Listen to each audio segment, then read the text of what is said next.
다양한 동물의 생태를 살펴보고 그 속에 담긴 과학을 찾아보는 시간입니다. 과학관역동물원, 오늘도 이동은 기자와 함께합니다. 안녕하세요. 안녕하세요. 네, 지난 시간에 저희가 아주 귀여운 동물, 아기 동물들을 만나보면서 좀 힐링하는 시간을 가졌는데요. 네. 오늘은 조금 무거운 주제를 준비하셨다고요? 네, 조금은 무거운 주제지만 이 과학 뉴스를 다루는 저희가 한 번쯤은 생각해봐야 할 주제일 것 같습니다. 바로 어제인 4월 24일이 세계 실험동물의 날이었는데요. 네. 그래서 오늘은 이 실험동물이라는 주제를 가지고 조금 이야기를 나눠볼까 합니다. 네, 저희도 어제 뉴스를 시작하기 전에 잠깐 언급을 했었는데요. 사실 근데 실험동물의 날이라고 하면은 좀 낯선 것도 있는 것 같아요. 네, 맞아요. 모르시는 분들이 많으실 텐데 이 실험동물의 날은 1979년 영국에서 처음 시작됐습니다. 네. 이 동물실험 반대협회라는 단체가 처음으로 만든 날인데요. 이 실험동물을 줄이고 연구 과정에서 쓰이는 동물들의 고통을 좀 최대한 줄여보자 하는 목적으로 제정된 날입니다. 네, 그렇군요. 1979년이면 꽤 오래전에 이런 날이 제정된 건데 네. 그만큼 실험동물의 역사가 깊다는 얘기겠죠? 네, 이 실험동물의 역사를 생각해보면 이 고대 그리스까지 거슬러 올라갈 수가 있습니다. 네. 우리가 아는 철학자 아리스토텔레스의 문헌을 보면 이런 실험동물, 동물 실험에 대한 이야기가 나오고요. 네. 또 이 고대 로마에서는 돼지와 염소를 이용해서 실험을 했다, 이런 기록도 나옵니다.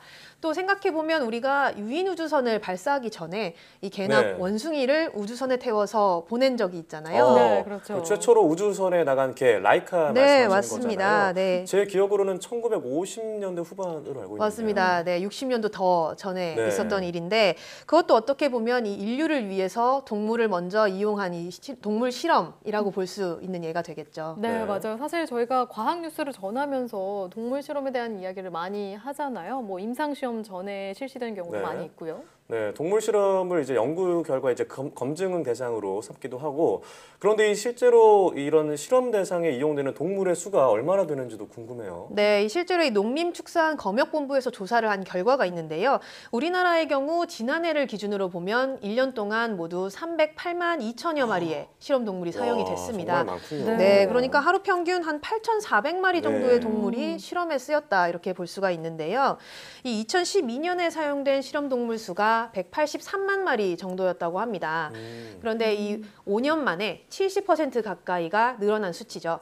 특히 이렇게 실험동물의 수가 300만 마리를 넘은 것은 지난해가 처음이었다고 하고요. 네. 이 전 세계적으로 봤을 때도 우리가 이 183만 마리를 썼던 2012년에 네. 전 세계적인 실험동물의 수가 5억 마리에 달했다고 합니다. 와. 그러니까 지금은 세계적인 수치도 좀 늘지 않았을까, 이렇게 추정을 할 수 있을 것 같습니다. 네, 이렇게 수치로 보니까 확 느껴지는데요. 정말 네. 많은 네. 동물들이 실험에 쓰이고 있구나라는 생각이 듭니다. 그중에서도 저희가 가장 많이 접하는 게 쥐 실험이잖아요. 네, 맞습니다. 아무래도 쥐가 실험에 가장 많이 쓰이나 봐요. 네, 이 국내 통계를 봐도 지난해 사용된 실험동물 중에 92%가 이 쥐를 포함한 설치류였다고 합니다. 네. 물론 다른 동물도 쓰이기는 하는데요. 어류나 조류가 이 쥐 다음으로는 많이 쓰이고 있고요. 또 토끼나 원숭이와 같은 포유류도 일부 실험에 쓰이고 있습니다. 동물들 중에 92%라 그러니까 정말 많이 사용되고 있는 것 같은데, 네. 근데 궁금했던 게 다른 동물도 아니고 왜 쥐를 이렇게 많이 쓸까 궁금했거든요. 네. 뭔가 인간이랑 비슷한 것이 있는 건가, 막 그런 생각도 들기도 했고요. 네, 실제로 유전자 구성을 보면 침팬지 같은 경우가 이제 인간과 제일 닮았다 해서 99.9%가 비슷하다고 보는데 이 쥐의 경우도 81% 정도의 유전자 구성이 같다고 볼 수 있습니다. 또 이 더 큰 이유는 쥐가 집단 사육이 가능하고 또 관리가 비교적 편리한 편이잖아요. 네. 그리고 또 포유류에 비해서 스트레스를 좀 적게 받는다고 합니다. 그러니까 이 실험을 하다 보면 동물이 스트레스를 받게 되는데 그것이 이제 실험 결과에 영향을 미칠 수 있는데 쥐의 같은 경우는 포유류에 비해서 조금 그런 부분이 좀 덜하다, 이렇게 보고 있고요. 또 이 쥐의 경우는 번식력이 굉장히 뛰어납니다. 네. 그래서 한 번에 5마리에서 10마리 정도 새끼를 낳을 수가 있거든요. 네. 그런데 이렇게 태어난 새끼가 다시 이세를 낳는 데까지 9주 정도밖에 걸리지 않는다고 합니다. 굉장히 짧네요. 다음 그렇죠. 세대로 넘어가기까지가. 네, 그러니까 우리가 보통 이 의약품의 효과를 검증을 하려면 이 후대에 어떤 영향을 미치는지에 대한 유전적인 영향 검사가 굉장히 중요하잖아요. 근데 사람으로 치면은 이 수십 년에서 수백 년이 걸려야 이렇게 세대를 건널 수가 있는데 쥐의 경우는 짧은 기간에 이뤄질 수 있기 때문에 이렇게 많이 사용이 되는 것으로. 네, 그렇군요. 봅니다. 가장 네. 키우기 편하면서 또 효과를 빨리 검증할 수 있어서 네. 쥐를 많이 사용하는 거군요. 그런데 최근 들어서 이런 실험 동물에 대한 반대 목소리가 많이 커지고 있는 것 같아요. 네. 아무래도 동물에 대한 관심이 점차 증가하면서 그런 게 아닐까 싶은데요. 네, 네. 맞습니다. 저희가 이 시간을 통해서도 이런 이야기들을 굉장히 많이 나눈 것처럼 이 반려동물을 키우는 사람들이 늘어나다 보니까 동물 자체에 대한 인식이 조금 더 사람들의 인식이 달라졌다 네. 이렇게 볼 수 있겠죠. 그만큼 이 비윤리적인 동물 실험을 보면서 사람들이 이 실험을 반대하는 목소리가 굉장히 커지고 있고요. 또 이런 동물 실험을 반대하는 것에 대한 공감대가 국내에서도 굉장히 넓어지고 있는 상황입니다. 네. 물론 아직까지 그에 반해서 동물 실험이 불가피하다 이런 주장도 있습니다. 특히 신약 개발 같이 의학 분야 같은 경우는 사람에게 바로 적용했을 때 위험성이 너무 크기 때문에 네. 아무래도 동물을 이용을 해서 음. 사람에게 미칠 수 있는 좀 악영향을 줄이고 최대한 부작용을 없앨 수 있는 방법으로 검증을 해야 한다 이런 의견도 만만치 않은 상황입니다. 네, 말씀하신 대로 이제 동물 실험을 없앤다면 대안은 무엇인지 참 쉽지 않은 문제일 것 같다는 네. 생각이 드는데요. 그래도 분명히 이제 동물 실험이 개선돼야 하는 것은 분명한 것 같습니다. 네, 맞습니다. 이 전 세계적으로도 이렇게 동물 실험을 줄이자 이런 운동들이 많이 펼쳐지고 있습니다. 앞서 말씀드린 것처럼 이 실험 동물의 날이 제정된 것도 이런 이유였고 또 이 실험 동물의 날이 되면 세계에서 수많은 운동들이 일어난다고 합니다. 이 실험 동물을 없애자 반대하는 이런 네. 목소리들이 나오는데 그래서 이 세계보건기구에서는 윤리적인 차원에서 이 동물 실험의 3R 원칙을 지켜야 한다 이렇게 얘기를 했습니다. 아, 3R이요? 네. 앞 글자 R을 땄을 것 같은데 어떤 뜻이죠? 맞습니다.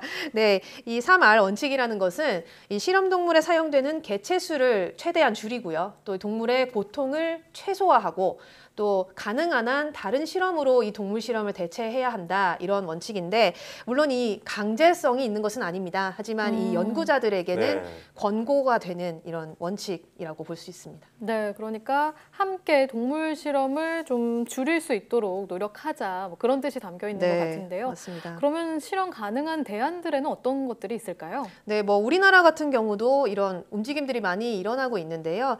예를 들어서 뭐 서울대 수의대 같은 경우는 이 동물을 가지고 하는 실험을 모형으로 대체를 한다고 합니다. 뭐 개나 고양이의 모형을 사와서 임상 네. 실습을 하는 이런 것들을 하고 있고요.